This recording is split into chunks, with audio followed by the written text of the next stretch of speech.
আসসালামু আলাইকুম রহমতুল্লাহ। প্রিয় শিক্ষার্থীরা, আশা করি সবাই ভালো আছো। আলহামদুলিল্লাহ, আমিও ভালো আছি। তোমাদের সকলকে স্বাগত জানাচ্ছি উইজডম ম্যান চ্যানেলের আরেকটি নতুন ভিডিওতে। আজকে আমরা পড়ব তোমাদের সপ্তম শ্রেণীর বিজ্ঞান বিষয়ের পৃষ্ঠা নাম্বার 44-এ যে ছকটা শেষে যে প্রশ্নটা রয়েছে সেটার অ্যান্সার স্ক্রিপ্টটা নিয়ে। এর আগের ক্লাসে আমরা এই যে ছক 2 ছিল সেটা নিয়ে আলোচনা করেছি। তো আজকের ক্লাসে আমরা এর পরবর্তী যে প্রশ্নটা রয়েছে সেটার অ্যান্সার স্ক্রিপ্টটা দেখব। তো দেখো, এখানে যে প্রশ্নটা আছে সেটা হলো, আগের আর পরের তাপমাত্রায় কোনো পার্থক্য কি দেখতে পাচ্ছ? পার্থক্য থাকলে তার কারণ কি হতে পারে? আবার প্রতিটি বস্তুর তাপমাত্রার পরিবর্তন কি একই রকম ঘটেছে? বন্ধুদের সাথে আলাপ করে তোমার ব্যাখ্যা নিচে লিখে রাখো। তো এইখানে আমরা কিন্তু গত ক্লাসে দেখেছিলাম যে সূর্যের আলোতে রাখার আগের তাপমাত্রা এবং পরের তাপমাত্রা আমরা তুলনা করেছিলাম। ঠিক আছে, তো এখন বলা হয়েছে যে কতটুকু কি পার্থক্য দেখতে পাচ্ছ এবং পার্থক্যটা হওয়ার কারণটা কি সেটা এখানে লিখতে বলা হয়েছে। তো প্রিয় শিক্ষার্থীরা, চলো আমরা এটা অ্যান্সার স্ক্রিপ্টটা দেখে আসি। তো প্রিয় শিক্ষার্থীরা, আমরা অ্যান্সার স্ক্রিপ্টে চলে এসেছি। এখানে প্রশ্নটা ছিল, আগের আর পরের তাপমাত্রায় কোনো পার্থক্য দেখতে পাচ্ছ কি? তো উত্তরটা হলো, আগে ও পরের তাপমাত্রায় বেশ কিছু পার্থক্য রয়েছে। তো পার্থক্য থাকার কারণটা কি? কারণ হলো একই সময়ে রেখে আহ, একই সময় ধরে রাখার পরেও সব জিনিসের তাপমাত্রা সমান হয়নি। কারণ হলো সবচেয়ে বেশি গরম হয়েছে লোহার বস্তু আর সবচেয়ে কম হয়েছে পানি। এটি হয়েছে আপেক্ষিক তাপের কারণে। ঠিক আছে, আপেক্ষিক তাপ বস্তু ভেদে ভিন্ন ভিন্ন হয়। উল্লেখিত বস্তুগুলোর আপেক্ষিক তাপের ক্রম হচ্ছে পানি, তারপরে একটু গরম সাদা কাপড়, এরপরে রঙিন কাপড়, কাচের বস্তু এবং লোহার বস্তু। তো এইটা হলো যে আস্তে আস্তে গরম হওয়ার প্রক্রিয়াটা। এর পানির থেকে একটু গরম হয়েছে সাদা কাপড়, সাদা কাপড়ের থেকে একটু বেশি রঙিন কাপড়, রঙিন কাপড়ের থেকে একটু বেশি কাচের বস্তু, আর তার থেকে বেশি হলো লোহার বস্তু। তাপে রাখার পরে লোহার বস্তুর তাপ বেড়েছে এবং কাচের তাপ কমেছে।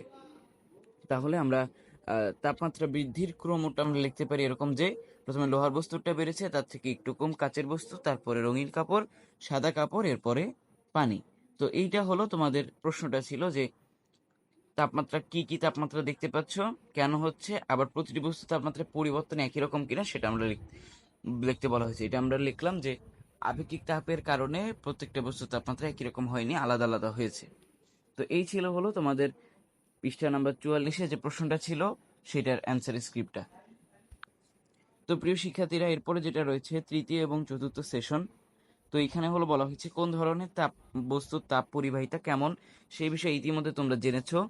আগের সেশনের পর্যবেক্ষণগুলোর মাধ্যমে এখন মিলিয়ে নাও যে তাপশক্তি কিভাবে এই বস্তুগুলো সঞ্চালিত হচ্ছে এবং বস্তুগুলোর তাপমাত্রায় কি কি পরিবর্তন দেখা দিচ্ছে সেটা ভেবে দেখতে। এই বিষয়ে আরেকটু ভালোভাবে বুঝতে তোমাদের অনুসন্ধানী পাঠ বইয়ে তোমাদের সাহায্য করতে পারে। এই বইয়ের তাপ এবং তাপমাত্রা অধ্যায়টা পড়ে নিলে তোমরা তাপশক্তি কিভাবে বস্তুর মধ্যে সঞ্চালিত হয়, তাপমাত্রা পরিমাপের মাধ্যমে আমরা কিভাবে তা পরিমাপ করতে পারি, এই বিষয়ে বিস্তারিত জানতে পারবে। অধ্যায়ের এই একটি অংশ আগে নিজে নিজে পড়ে নাও, তারপরে দলে ভাগ হয়ে দলের সবাই একসঙ্গে যা বুঝলে সেটা নিয়ে আলোচনা করো। এবার পুরো অধ্যায়টি পড়ে নাও, সুরুচুল্লি বানাতে গেলে এই ধারণাগুলো তোমাদের অনেক কাজে দেবে। তোমাদের যে অনুসন্ধানী বইটা রয়েছে সেখানে কিন্তু তাপ এবং তাপমাত্রা নামে একটা অধ্যায় আছে। সেই অধ্যায়টা পড়লে তোমরা বুঝতে পারবা যে আসলে এই যে আমরা ছকটা পূরণ করলাম এটা কিভাবে হলো, তারপরে এই যে সূর্যের রাখার আগের তাপমাত্রা পূর্বের তাপমাত্রা এটা কিভাবে হলো। তো এইটা সম্পর্কে আরো বিস্তারিত জানতে পারবা এবং এর ফলে কি হবে, তোমরা এরপরে যে সরুচুলি বানাবা, তো সেইটার ক্ষেত্রে তোমাদের এটা কাজে লাগবে। এর পরের সেশনটা দেখো, এখানে কিন্তু সরুচুলি বানাতে বলা হয়েছে যে কিভাবে তাপ সঞ্চালিত হয় সেই উপায়গুলো আমরা ইতিমধ্যে জেনে ফেলেছি অনুসন্ধানী পাঠ বইয়ের মাধ্যমে। এখন সাধারণ রোদের যে তাপ সরাসরি তা দিয়ে আমরা রান্নাবাড়া করা সম্ভব নয়। এই তাপকে কেন্দ্রভূত করে একটি নির্দিষ্ট তাপমাত্রায় পৌঁছালে তবেই সৌরচুল্লি কাজ করবে। কাজেই সূর্যের আলো এবং তাপকে ব্যবহার করে যদি সৌরচুল্লি বানাতে হয় তাহলে সূর্য থেকে আসা আলো এবং তাপকে কিভাবে আটকে রাখা যায় সেই বুদ্ধি বের করতে হবে। তো এবার সৌরচুল্লি বানানোর পালা। কাজটা যেহেতু সময় সাপেক্ষ, চাইলে তোমরা সেশনের বাইরে বা ছুটির পরেও করতে পারো। নিচে তোমাদের সুবিধার জন্য সৌরচুল্লি বা মডেল তো একটি নমুনা প্রক্রিয়া বর্ণনা করা হলো, তবে তোমাদের সুবিধা মতো এই পরিকল্পনা পরিবর্তন এবং পরিমার্জন করে নিতে পারো। তো এখানে দেখো একটা পরিকল্পনা দেওয়া হয়েছে যে কি কি লাগতে পারে, কিভাবে তোমরা কাজটা করবা। এবং তারপরে এর বাইরে সৌরচুল্লি তাপমাত্রা পরিমাপের জন্য তোমাদের প্রয়োজন হবে একটা থার্মোমিটার। এখানে একটা কথা বলে রাখা দরকার, সেটা হলো যে সাধারণ যে কোনো ফার্মেসিতে জন্য থার্মোমিটার পাওয়া যায়, তবে এতে সর্বোচ্চ যে তাপমাত্রা পরিমাপ করা হয় তা খুব বেশি নয়। সৌরচুল্লির ভেতরে তাপমাত্রা পরিমাপের জন্য তোমাদের প্রয়োজন হবে 0 থেকে 100 ডিগ্রি সেলসিয়াস রেঞ্জের তাপমাত্রা থার্মোমিটার, যা কিনা তোমাদের জোগাড় করতে হবে শিক্ষকের সহায়তায়। এবং এরপরে কিভাবে সরুচুরিটা বানাবা, সরুচুরিটা দেখতে ঠিক এরকম হবে।